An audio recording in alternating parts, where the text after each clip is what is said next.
비상계엄 사태의 내막이 속속 드러나고 있는 가운데 충남 지역 곳곳에서 윤석열 대통령의 탄핵과 또 여당을 비판하는 목소리가 커지고 있습니다. 대만 출장을 강행하기로 해 비판을 받던 예산군 의회가 출장을 취소했습니다. 의원들은 탄핵 정국 속 출장 계획을 취소하기로 뜻을 모았다고 밝혔습니다. 서산시 삼길포의 한 선착장 인근 급유선에서 작업을 하던 남성이 추락해 사망했습니다. 경찰은 정확한 사고 경위를 조사하고 있습니다. 서산시가 지역 내 한우 농가와 경제 활성화를 위해 서산 한우 특화거리 조성에 나섭니다. 서산시는 한우 목장과 인근 관광지를 연계할 계획입니다.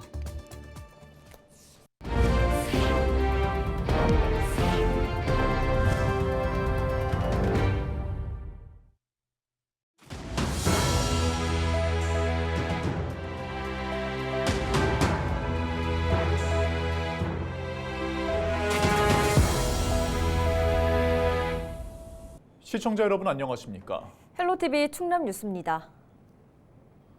비상계엄 사태의 내막이 속속 드러나고 있습니다. 충남 곳곳에서는 대통령 탄핵과 탄핵 소추안 표결을 거부한 여당을 비판하는 목소리가 커지고 있는데요. 네, 취재기자 연결해서 자세한 소식 들어봅니다. 종호석 기자, 먼저 충남 지역 시민들이 국민의힘 의원 사무실을 찾아 항의하고 있다고요. 네, 국민의힘 105명의 의원이 지난 주말 대통령 탄핵 소추안 표결에 참여하지 않았는데요. 충남 지역을 선거구로 둔 국민의힘 강승규 의원 등 투표하지 않은 의원 3명에 대한 비판의 목소리가 커지고 있습니다.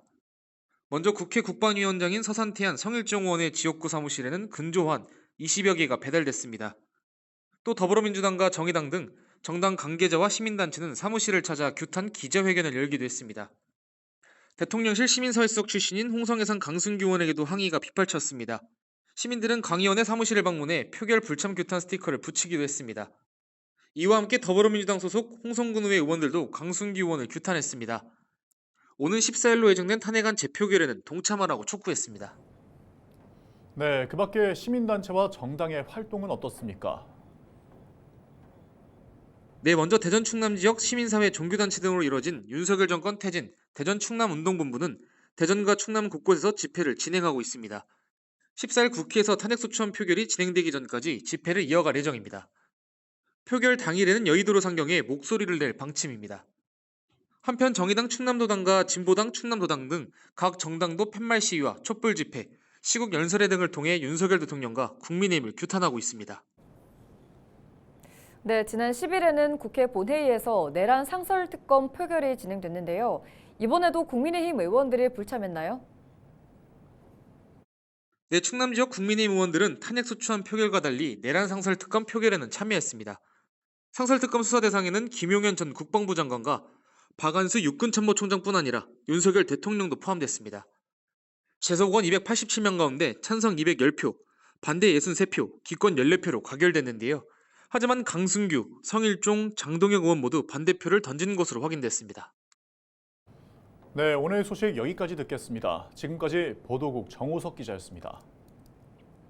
다음 소식입니다. 탄핵 전국 속에서도 대만 출장을 강행하기로 했던 예산군 의회가 출장을 전격 취소했다고 12일 밝혔습니다. 국민의힘 소속 장순관 의장과 이기런 부의장, 박중수, 김영진 의원, 무소속 임종영 의원은 오는 12일부터 5일간 대만으로 출장을 떠날 계획이었습니다. 이들은 의회 직원 5명과 대만 지상향장을 만나고 스스난춘 원도심과 일제강점기 대만 역사 답사 등을 할 계획이었습니다. 10명의 출장 경비는 모두 2,800여만 원으로 1인당 자부담은 17만 원인 것으로 전해졌습니다. 예산군 의회는 지상향, 타이둥현 등과 일정을 미리 조율해 출장을 계획대로 추진한다는 입장이었지만 논란이 커지자 출장을 취소했습니다.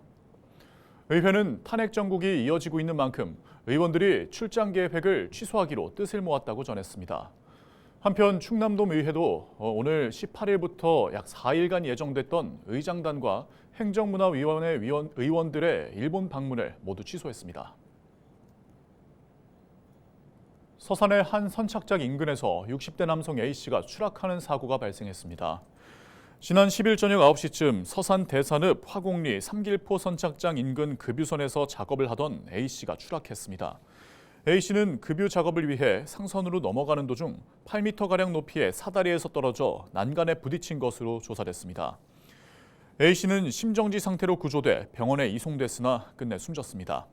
경찰과 소방당국은 현재 정확한 사고 경위를 조사하고 있습니다. 서산시가 서산한우 특화거리 조성을 추진합니다.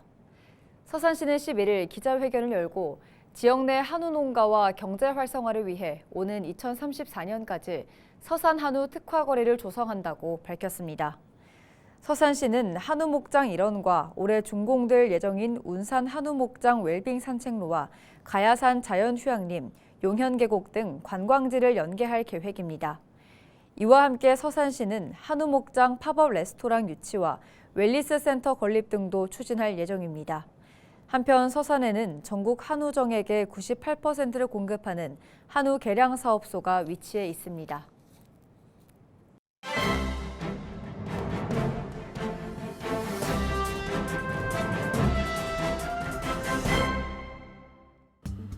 충청투데이 기사입니다.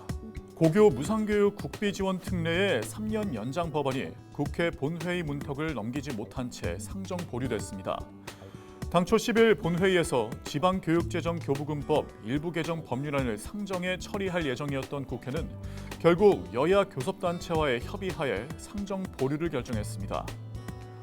우원식 국회의장은 이날 제53항을 심의할 순서지만 국회법 제77조에 따라 의장이 각 교섭단체 대표와 협의해 상정을 보류하겠다고 전했습니다. 우려했던 대로 탄핵 정국의 혼란 속 연장 법안은 결국 뒷전으로 밀려난 것으로 풀이됐습니다.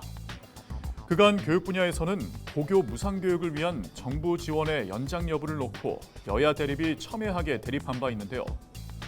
고교 무상교육 재원의 47.5%를 중앙정부가 편성하도록 한 지방교육재정교부금법 특례 규정은 연말 일몰됐습니다. 야당은 정부 여당을 향해 고교 무상교육 정부 부담분의 증액 예산안 편성을 요구해왔는데요. 반면 정부 여당은 예산안 단독 의결 사과와 철회를 요구하며 맞섰고 고교 무상교육은 지방교육재정교부금으로 충당이 가능하다는 입장을 고수했습니다.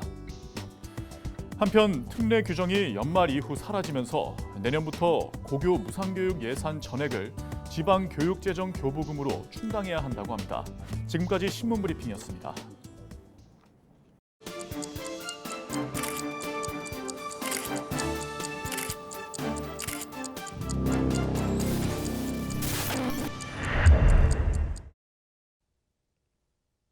시청자 여러분 안녕하십니까?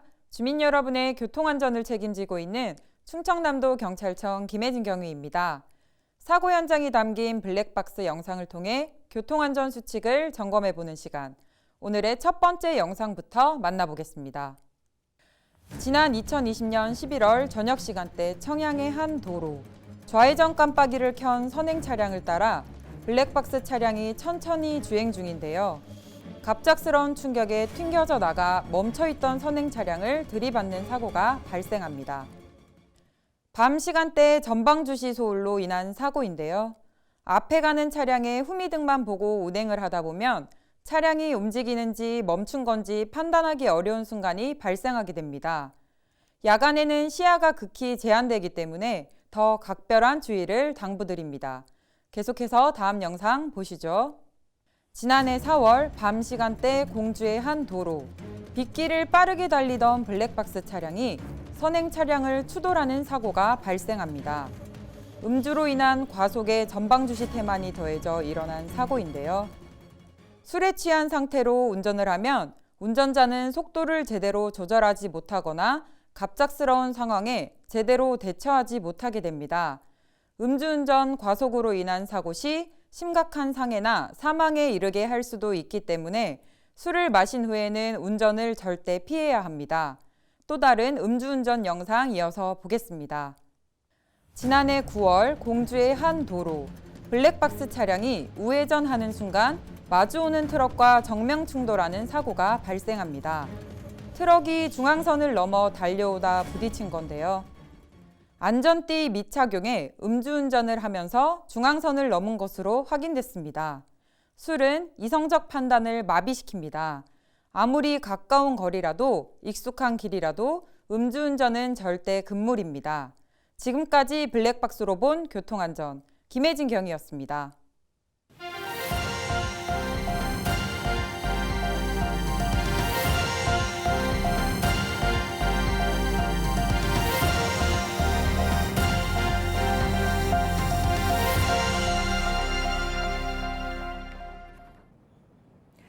태안군이 변질된 형태의 1인 시위 등 직무수행 방해에 대응하기 위해 나섭니다. 태안군은 11일 기자회견을 열고 토지와 건물을 포함한 대지 경계선을 태안군 청사 범위로 명확히 정의한다고 밝혔습니다. 이를 통해 대지 경계선을 기준으로 청사를 집회 시위 청정구역으로 정하고 1인 시위까지 금지할 예정입니다. 또 정문 초소와 민원실 등에 청원 경찰을 배치하고 시위자의 무단 점거와 퇴거 불응 등 불법 행위에 대한 대응을 강화할 계획입니다. 한편 태안군은 최근 청사 내 1인 시위자가 차량을 동원해 부지를 무단 점거하고 확성기로 대중가요를 트는 등 공직자의 직무를 방해하고 민원인 불만을 야기하고 있다고 강조했습니다. 서산시가 내년 10월 준공을 목표로 자원 회수 시설 조성 사업에 속도를 올리고 있습니다. 서산시는 11일 자원 회수 시설의 건립 공정률은 80%로 올해 안으로 소각동과 주민 편의 시설에 대한 주요 공정이 완료될 예정이라고 밝혔습니다. 94m에 달하는 전망대의 경우 올해 본격적으로 설치가 추진될 예정이며 내년 4월 공사가 완료될 계획입니다. 이와 함께 서산시는 내년 6월까지 체험 관광시설과 실내 어린이 암벽 등을 전망대에 설치할 예정입니다. 충남도가 11일 도청에서 서산과 당진 등 4개 지자체와 하나토탈에너지스, 현대오일뱅크 등과 폐비닐 고품질 자원화 업무 협약을 체결했습니다. 이번 협약은 온실가스 감축과 탄소 중립 실현 등을 위해 추진됐습니다. 협약에 따라 4개 지자체는 가정에서 분리 배출한 폐비닐을 수거해 재활용 업체에 보내 열 분해유를 생산하게 됩니다. 하나토탈 등 기업은 폐비닐을 활용해 생산한 열 분해유를 이용해 플라스틱의 원료인 납사와 항공유 등을 생산할 계획입니다. 가세로 태안군수가 화력발전소 폐지에 따른 대책 마련을 정부에 촉구했습니다. 가군수는 지난 10일 서울에서 열린 석탄발전 전환협의체 회의에 참석해 태안군민의 피해 최소화를 위한 방안이 반드시 마련되어야 한다고 말했습니다. 가군수는 구체적으로 화력발전 대체발전소 건설과 지원특별법 제정, 해상풍력발전단지 조성 지원 등을 건의했습니다. 한편 태안화력발전소는 내년부터 오는 2032년까지 단계적으로 폐쇄됩니다. 태안군은 약 11조 9천억 원의 경제 손실과 세수 감소, 3천여 명의 인구 유출 등의 피해가 있을 것으로 예상하고 있습니다. 당진시가 올해 당진시를 빛낸 10대 성과 선정을 위한 투표를 진행합니다. 당진시는 성과 선정을 위해 오는 17일까지 시민투표를 실시한다고 밝혔습니다. 시민들은 당진시에서 제시한 30개의 성과 후보 중 가장 우수하다고 생각하는 정책 3개를 선택하면 되는데요. 당진시의 올해 주요 성과는 기업혁신파크 선도사업 선정과 전국 지자체 일자리 대상 최우수상 수상, 전국 최초 탄소 중립 선도도시 선정 등입니다. 투표 결과는 오는 24일 당진시 공식 누리집을 통해 공개됩니다. 태안해양경찰서가 대조기를 맞아 13일부터 8일 동안 연안 안전사고주의보를 발령합니다. 태안해경은 조류 흐름이 강하고 해수면이 높아져 저지대 침수 등 안전사고 발생 우려가 크다며 갯바위와 방파제 출입을 자제하고 구명조끼 착용 등 안전수칙을 지켜달라고 당부했습니다. 해경은 사고 위험 지역 출입을 통제하는 등 안전관리를 강화할 방침입니다. 서산시가 동문동 공영주차타워 조성 사업을 추진하고 있습니다. 동문동 공영주차타워는 동문 이동 행정복지센터 인근에 2층 규모로 조성되며 220여 대의 차량을 수용할 수 있습니다. 서산시는 지난 10월부터 공사가 시작되면서 기존 마루, 활성 주차장의 103면을 사용할 수 없게 돼 시민들의 불편이 크다고 전했습니다. 이상으로 뉴스를 마칩니다. 함께해 주신 여러분 고맙습니다.